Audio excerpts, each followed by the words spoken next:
ये सेना राजा है।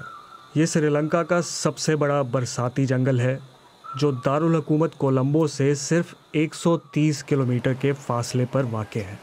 ये जंगल 360 मुरब्बा किलोमीटर के रकबे पर फैला हुआ है, जहां हर मुरब्बा किलोमीटर में 24 मिलियन से ज़्यादा पौधे हैं।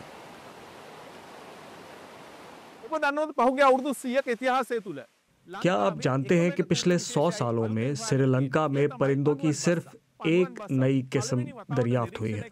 ये सेरेंडीप स्कॉप्स उल्लू है, जो सबसे पहले सेना राजा जंगल में देखा गया था। आज मैं आपको सेना राजा के खुफिया गोशों तक लेकर चलूंगा। ये कदीम जंगल तकरीबन 200 मिलियन साल पुराना है और ये जरासिक दौर से ताल्लुक़ रखता है। कुछ हिस्से बिल्कुल वैसे ही हैं जैसे वजूद में आए थे, जो आज तक इंसानों से महफूज हैं। यहाँ पाए जाने वाले पौधों की 2/3 से ज़्यादा इकसाम सिर्फ इसी खित्ते में पाई जाती हैं और ये परिंदों की चहचहाहट से भरा पड़ा है। यहाँ परिंदों की 160 से ज़्यादा इकसाम पाई जाती हैं, जिनमें नायाब श्रीलंकन सुपर फाउल भी शामिल है। ये सुपर फाउल है और आप इसकी आवाज़ सुन रहे हैं।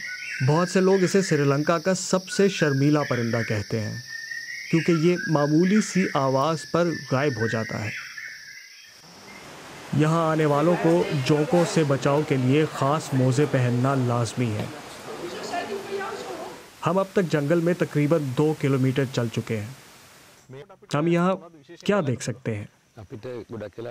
इस इलाके में एक टेढ़ी नाक वाली छिपकली देखी जा सकती है। हम एक नवाडा दरख्त की तरफ जा रहे हैं, जो सेना राजा के बड़े दरख्तों में से एक है। क्या यही वो सबसे बड़ा दरख्त है जो सेना राजा जंगल में दाखिल होते वक्त देखा जा सकता है? ये उस इलाके का सबसे बड़ा दरख्त है जो सयाहत के लिए खुला है जब आप गुडावा दाखिली रास्ते से दाखिल होते हैं। इस दरख्त को एक शख्स नहीं पकड़ सकता। इसका घेर कितना है? इसका घेर तकरीबन 6.5 मीटर है और ऊंचाई तकरीबन 45 मीटर है। अगरचे ये दरख्त लंबे हैं, लेकिन इनकी जड़ें गहरी नहीं होती। आप जितना अंदर जाएंगे ज़मीन उतनी ही मुश्किल होती जाएगी। हम सेना राजा के अंदर जहाँ चाहें घूम नहीं सकते। आप मुश्किल को देख सकते हैं ना?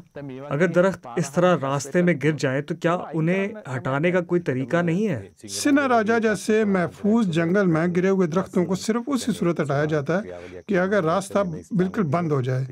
इन्हें कुदरती अमल के जरिए वहीं गलने सड़ने के लिए छोड़ दिया जाता है। यहाँ फितरत को उसके अपने अंदाज और अपनी रफ्तार पर छोड़ दिया गया है।